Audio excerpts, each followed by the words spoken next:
はい、皆さん、こんにちは。アロマンチャンネルの高弘です。いやー、もうね、毎日セミがワシャワシャワシャワシャ鳴く、灼熱の夏が訪れましたが、皆さんは体調お変わりないでしょうか？いや、もう最近はね、昼間ちょこっと畑のね、野菜の見回りを、もうほんの5分ぐらいしただけで、もう滝のような汗かきますからね。皆さんもね、熱中症には気をつけてください。はい、ということでね、今週も気合い入れて、古民家の2階寝室のね、DIY を頑張っていきたいと思います。で、前回なんですけど、こちらですよ。寝室の照明つけました。この部屋の一番の売りである梁の魅力を存分に活かしてくれる照明にすることができたんちゃうかなと思って、個人的にはね、すごい満足してます。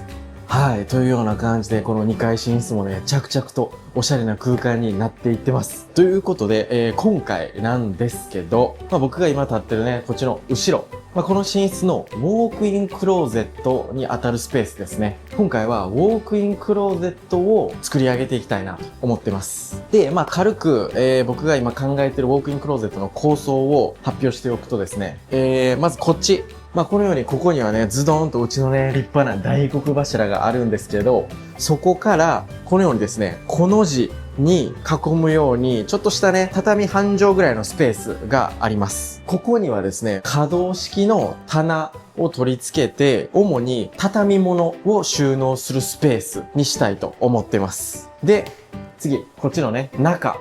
こっち。大体そうですね、畳2畳あるかないかぐらいのスペースなんですけど、ここには、こっちの面に2段、ハンガーポールを通して、で、なおかつこっち。ここもちょっとしたね、この字の壁に囲われた空間があるんですけど、ここにもハンガーポールを2段通して、吊るし物を吊るしたいと思います。大まかな構想の説明はね、これぐらいにして、早速ね、作業にかかっていきたいと思います。今回も気合い入れて頑張っていきます。やっていくね。よいしょ。よっしゃ。オッケー。もう材のカットは2階でやると寝室をね、汚しちゃうんで、もう1階でやりたいと思います。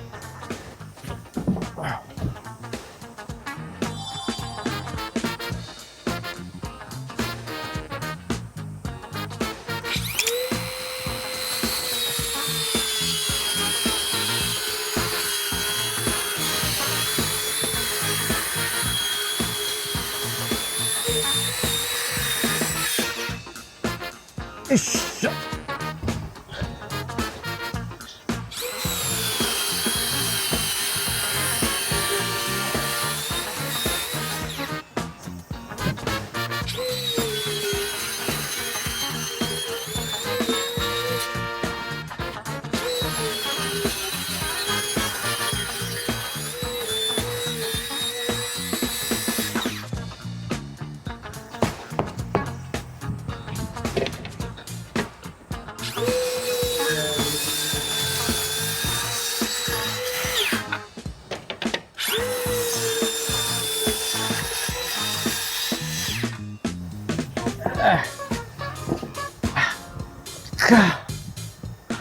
これね、報い板を貼り合わせてるんで、当然ね、こんな感じでいっぱい節があるんですけど、普通のね、節はいいんですけど、中にはね、ボコッとえぐれた死に節っていうのがあるんですよ。そういうのは極力、ないところを使いたいなっていうところですね。最悪死に節あっても後々埋めるんですけど。よ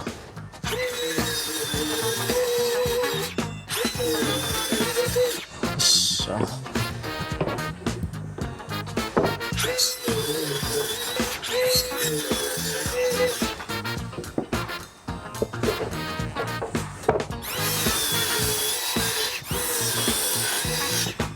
よっしゃー。オッケー。ほんならね、次はカットした材をサンダー掛けしていきたいと思います。んで、こっからはね、かなりおがくずが舞うんで、暑いけど、空調服は脱ご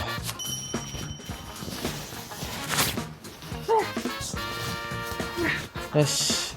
ほんならまずね、これ、240番のペーパーでサンダー掛けしていきたいと思います。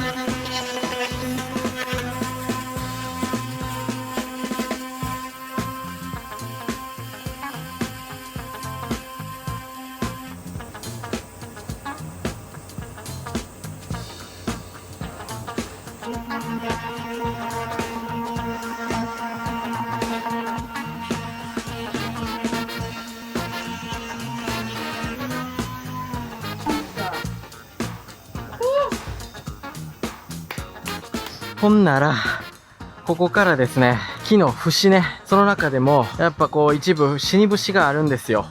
で、そういうところに服がね、引っかかっちゃったりすると思うんで、この死に節を、この、木部用のパテ、これでね、埋めていきたいと思います。こんな感じで、練って、こうしたらいいんか。あ、なるほど、こうしたらいいんや。はい、こういう感じ。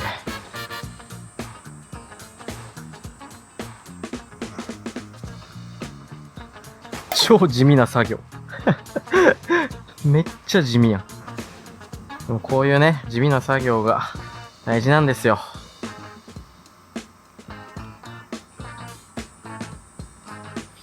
まあこのね、パテ埋めも服が乗る表面だけでいいと思います。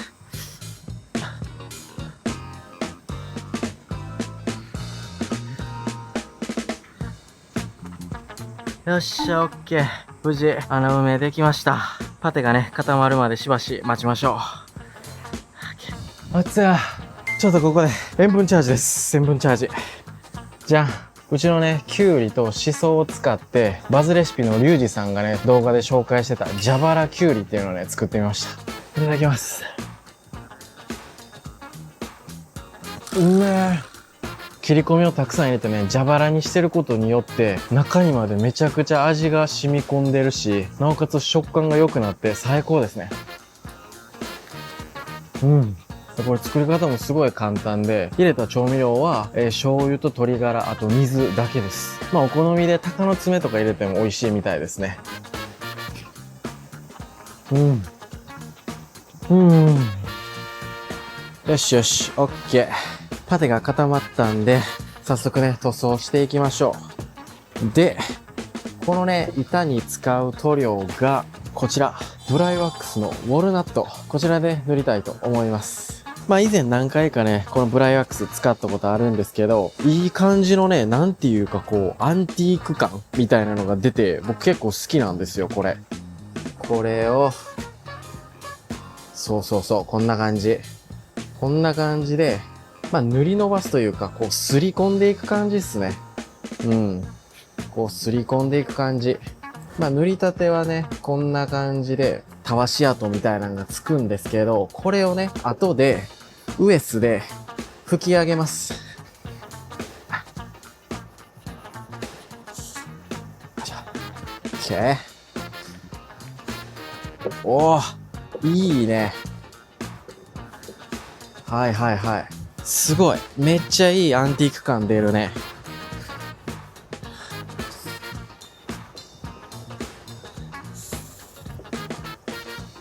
これも浸透系なんで、自然なこう仕上がりになりますね。うん、なんか塗りました感がないもん。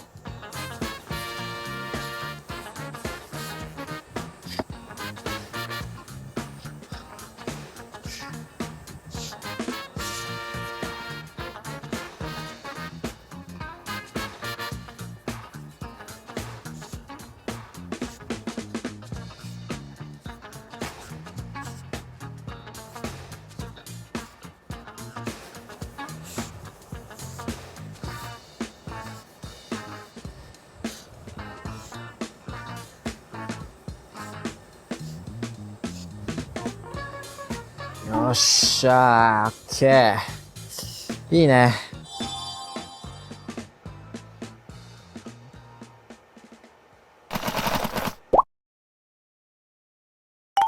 オッケー。ほんなら、棚取り付けていきましょう。まずね、こちら、カラーシェルフ支柱っていうやつですね。今日はこれを壁に打ち付けて、そこにこちら、これ、板を乗せる受け金具。この上に板を乗せて、下から打ち付けて、これをここにこう、カチョンとこうはめるみたいな。そういう感じね。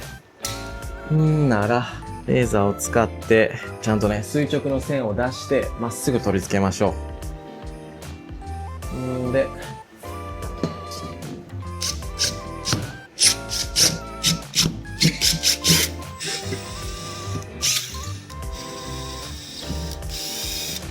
よし。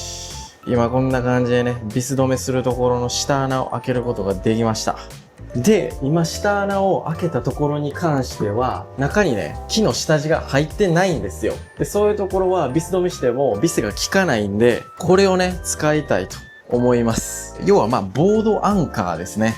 こんな感じの見た目になってます。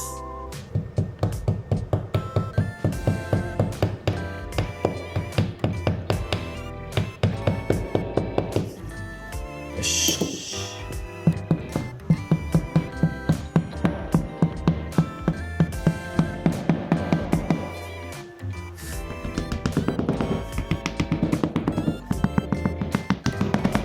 しゃ。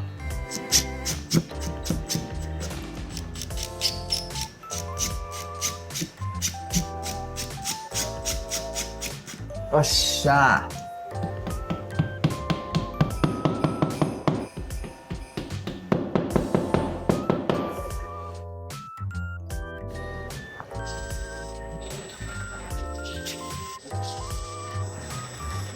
よっしゃ。オッケー。よ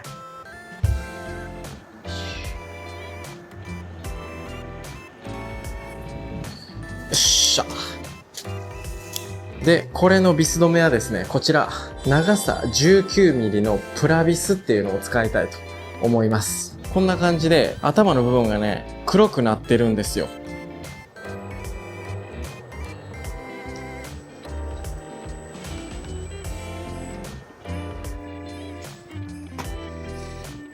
よっしゃー。一回これちょっと取り付けてみましょう。さあさあさあ、どうだ。よし。めっちゃいい、めっちゃいい。さあ、水平具合どうだ。うわ、やばい。めっちゃ水平。よ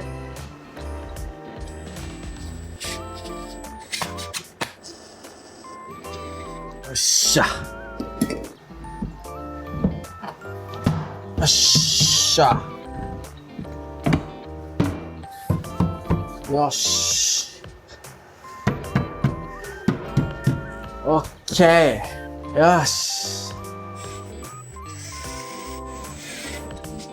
よっしゃ。オッケー。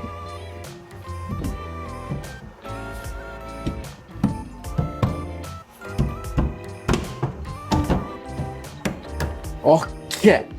どうだ？めっちゃいいんじゃない？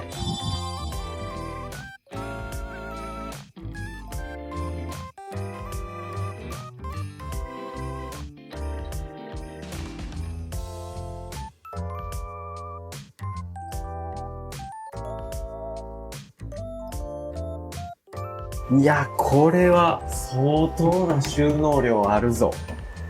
いいわ。ほんでやっぱり可動式棚のメリットとしては、この棚の高さをね、自分好みに変えれるっていうのと、いらんなと思ったら最悪外すこともできるし、なんならまたプラスでこの2段目、4段目もこっちで足すこともできるし、いいですね。こんな感じで、シャツ余裕で3枚は横並びで置けますね。セーターとかでも余裕で、余裕で3枚置けるね。いや、いい日ね。マジでお店やん。アパレル店やん。これはいいね。最高や。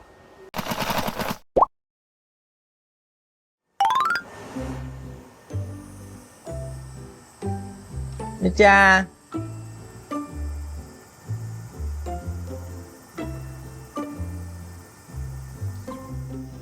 はい、みっちゃん。うん。うん。好きやねんな、車がな。もう落ち着くんやな、車がな。うん、うん。好きやねんな。思い出すか、昔の車中生活。もう戻んのは嫌やろ、あの生活にな。僕が嫌やわ。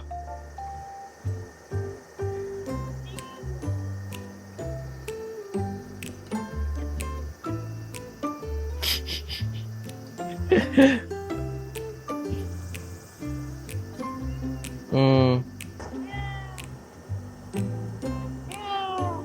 はい、はい。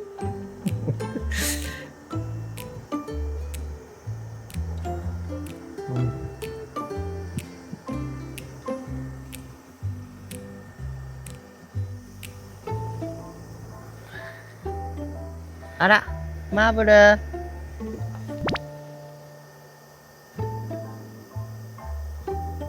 ダビー、よりもおったん。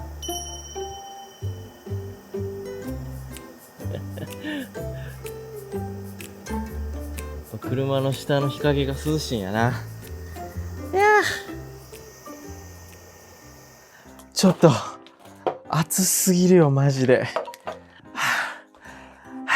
はい。ということで、ちょっとね、ここで、3時のおやつタイムにしたいと思います。つい先日ね、道の駅田野うららっていうね、2年前ぐらいにできた割と新しくて綺麗なね、道の駅が大分市にあるんですけど、そこに遊びに行ってきまして、その際にですね、大分のご当地商品をいくつか買いまして、今日はね、それをいただいてお昼休憩したいと思います。まず、こちら。唐揚げ専門店が作った鶏皮サクサク揚げっていうお菓子。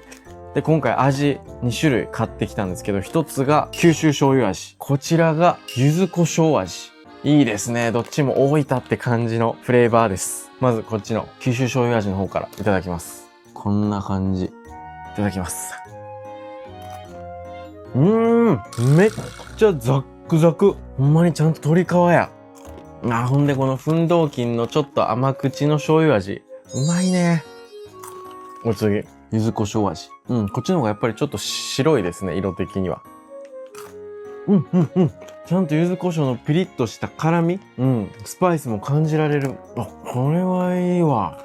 やばいな。まだ昼やっちゅうのに、これ食べたらめっちゃビール飲みたなってきた。これうまい。お次が、こちら。ドーンと大きく、ニラ塩ポテって書いてます。めっちゃなんかインパクトあるパッケージですね。で、なんか文言も面白いですよ、これ。ガチ優勝。うまさ激アツ。大分市産ニラ塩。で、横に重要って書いてます。この地産ですよっていうのをね、売りにしてるんでしょうね。で、こんな感じで、ニラのパウダーみたいなのがまぶされてるのか、ちょっと緑ですね。いただきます。なるほど。ニラちゃんと香るわ。これまでポテチいろんなフレーバーあったけど、ニラ塩ってなかなかなかったですよね。めっちゃ美味しい。待って、これもビール進む味や。皆さん大分に遊びに来た際は、これぜひ。はい。でね、僕が今回ちょっと一番気になったのがこれ。じゃん。コーヒー豆を浸して作った蜂蜜。すごくない？ほんで、色見てください。確かに真っ黒なんですよ。で、しかもこれ、ここにね、ドトールさんのマークもあるよ。ドトールさんの豆を使ってるってこと？今絶対うまいやん。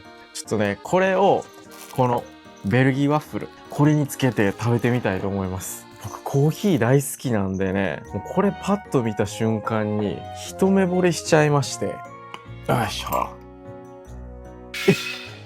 めっちゃコーヒーやねんけど。蜂蜜よりもコーヒー臭がすごいよ。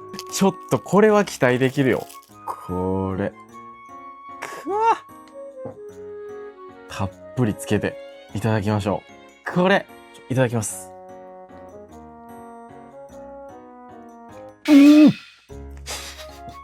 ちょっと待って。想像の10倍コーヒーやわ。うますぎる。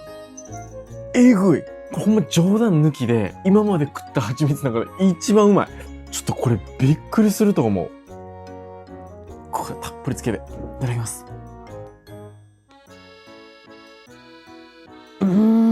ちゃんとがっつり蜂蜜の甘さ効いてるんですけど、コーヒーのほろ苦味も加わって甘さがくどくないんですよ。この蜂蜜はコーヒー好きやったら絶対に好きやと思います。ちょっとやそっとのコーヒーじゃないですよ。めちゃくちゃコーヒー。これ、待って、うますぎんねんけど。やばい。ここはね、大分県の日出町にある養蜂場、八の根さんなんですけど、これ調べたらオンラインストアあります。ちょっと皆さんぜひ買ってみてください。これマジでやばいです。これはマジで一家に一瓶置いときたいね。これ案件でも何でもないですよ。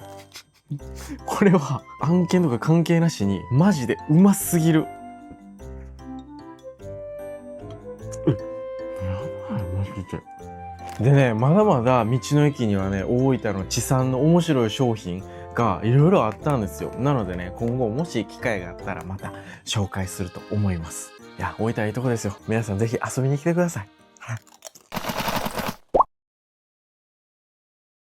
はい、ということで、無事ね、こっちの畳物スペースはね、完成したということで、次はね、こっちの中、やっていきたいと思います。ここらのものをね、使っていきたいと思うんですけど、まず、こちらね、ハンガーポールとなるね、このステンレスパイプですよ。ファイ32のね、やつを今回用意しました。で、これがパイプカッター。このステンレスパイプをカットする専用のカッターですね。で、ここらがパイプを、壁とか床に固定する用のソケットですね。こんな感じ。ここにはパイプが入るわけですね。よいしょ。OK、ほんならまずこっちからやっていこうか。幅が何ぼあって970か。OK。壁の横幅が970やったんですけど、このね、ソケットが多少のね、遊びしろがあるんですよ。だから、ぴったし970にカットする必要はなくて、両サイド、だいたい1センチずつ短く切って、950ぐらいでカットしよう。そうします。950で。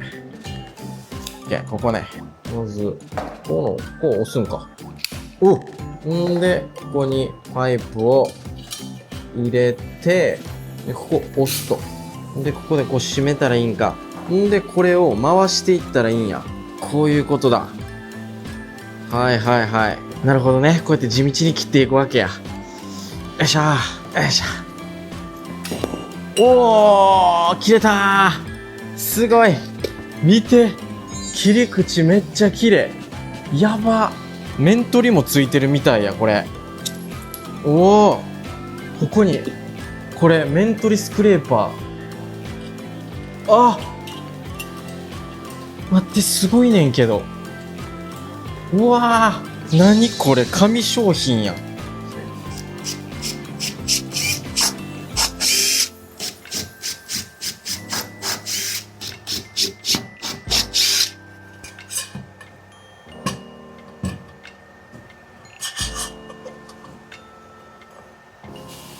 よっしゃ。よし。ちょっと待って、待って。ちゃんとし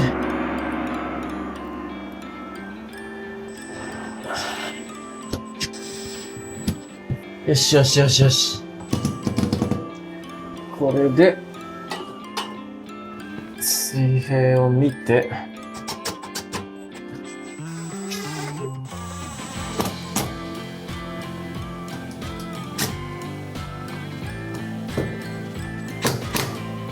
おっしゃ。うわ、すげえ。めっちゃがっちりしてる。来たよ。いやー、完璧完璧。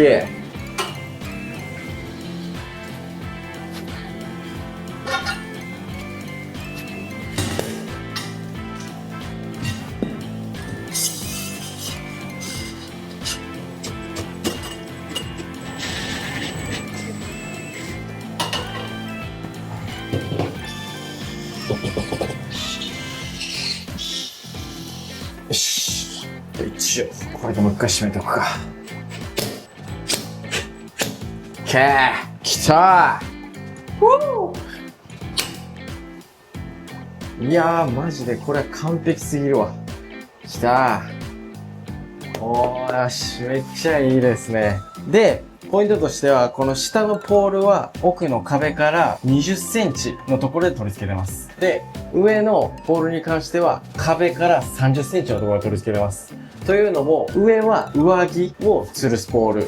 で、下はボトムス、ズボンですね。を吊るすポール。実際ね、吊るしてみたらイメージ湧くと思うんですけど、要は上着、こんな感じで。で、下ボトムス、こんな感じ。なんですけど、ボトムスに関しては、上着ほどね、この幅がないんで、壁から20でもいけるんですよね。こんな感じで、下も上も壁に擦ることなく、服かけることができます。完璧や。よっしゃ、オッケー。そんなら次はね、こっちの面です。で、こっちの面に関しても、ハンガーポール取り付けるんですけど、ちょっとね、一工夫凝らしたね、取り付け方をしたいと思います。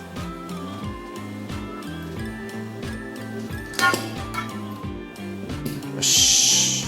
よし。ほんなら次は事前にね、こういう T の字のね、チーズっていうやつを先に通しておきます。これを通した上で、両サイド、またこれソケットでね、壁に固定します。よっしゃ。こういう感じで。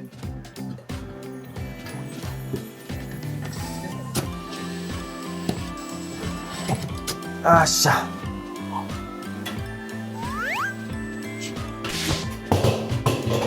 深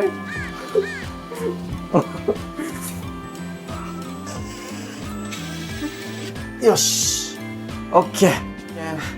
ほんなら次は、ここに縦1本入れたいと思います。また、チーズを入れます。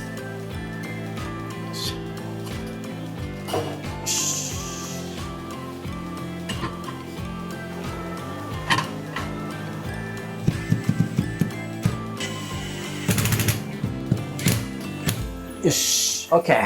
来た。ほんなら、最後1本ね、ここ、横にパイプ入れたら完成です。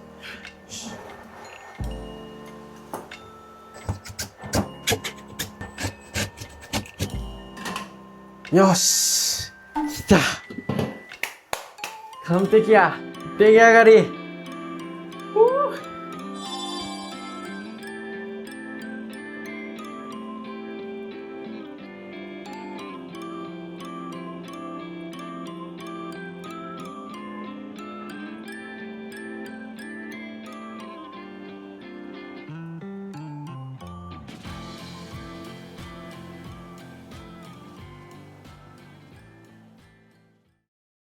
はい、ということで無事2階寝室ウォークインクローゼットにね、こちら可動式の棚、そして奥はハンガーポール取り付けることができました。いやー、めっちゃいいんじゃない？本当にね、大収容量、かつ、使い勝手のいい、超機能的なウォークインクローゼットになったんちゃうかなと思います。僕自身ね、実家暮らしから今までトータルね、13回引っ越ししたことありまして、いろんなとこ住んできたんですけど、このウォークインクローゼットがあるお家っていうのは初めてなんですよ。だから、ウォークインクローゼットに対して、強い憧れっていうものがあったんですけど、今、ようやく念願のね、ウォークインクローゼットを手にしましたよ。いやー、これは嬉しい。ほんまに。いやー、改めてこの可動式棚もめちゃくちゃいいな。この L 字に作ったのがほんまに正解やったと思う。で、一段一段もかなりのね、高さがあるんで、服も結構積み重ねれるし、相当な収納量よ。で、こっちの奥の面に関しては、あえてね、1段3段だけつけてるっていうのも、これデザイン的に美しいんじゃない？で、僕が今考えてるのは、この奥の面のこの1段目、ここには、ちょうどこの中に収まるぐらいの小さなね、引き出し付きのチェストを買おうと思ってて、そこに下着とか、そういったものを収納しようかなと思ってます。で、この上の棚、ここらに関しては、なんかバッグとか置いたら良さそうですね。いやー、何しかいいですよ。めっちゃいいですよ。ほんで、こっちの吊るし物スペースですよ。これ、めちゃくちゃ収納量あるよ。ねえ。ここは上下2段。こっち面にも上下2段。で、ここに関してはポイントがね、そこですよ。ここに関しては、あえてね、この下、バー通さず開けてるんですよ。そうすることによって、ロングコートのような長物をね、吊るすことができます。こっちもね、ちょっとイメージしやすいように服をね、かけると、奥、こんな感じで、ほら、ロングコートかけれるんですよ。で、手前もここは上下2段、上着を吊るせるっていう。やばい、収納量ありすぎ。こんな服持ってへんぞ。で、ここの空いた真ん中のスペースに姿見を置いたら、ちょっとどうですか？完璧ですやん。はい、こんな感じ。めちゃくちゃいいんじゃない？まだまだ収納できるよ。一人には多すぎるぐらい。大人二人分の収納量ありますよ。はい、というような感じでいかがだったでしょうか。まあ今回でね、この2階寝室のウォークインクローゼットは実質完成したんですけど、でもまだね、この寝室自体、これから、建具作ったり家具を作ったりだとか、まだまだ工事が続いて、埃立つと思うので、実際ね、服を収納できるのはまだまだ先です。この2階寝室もね、完成した暁には、総集編という形で、皆さんと一緒にね、この部屋の一部始終をおさらいしたいと思ってます。なので、その時に、最後、実際ね、服を収納した様子なんかをお届けできたらなと思ってます。いやーもうこの2階寝室もね、着々と出来上がっていってて、もうなんかね、最近は楽しくなっちゃって、もう夜な夜な頻繁にね、この2階寝室上がってきては、ぐるーり一周見渡して、越に浸るっていうのをやってるんですけど、なんかね、もう未だに信じられないんですよ。こんなかっちょいい部屋が、これ自分家みたいな。ちょっと自分自身、まだにわかには信じがたいような、慣れない感じがね、あります。はい。これからもね、引き続き DIY 頑張っていきたいと思います。はい。こんな感じでね、今回の動画は以上になります。ご視聴いただきありがとうございました。それでは次回の動画でお会いしましょう。バイバイ。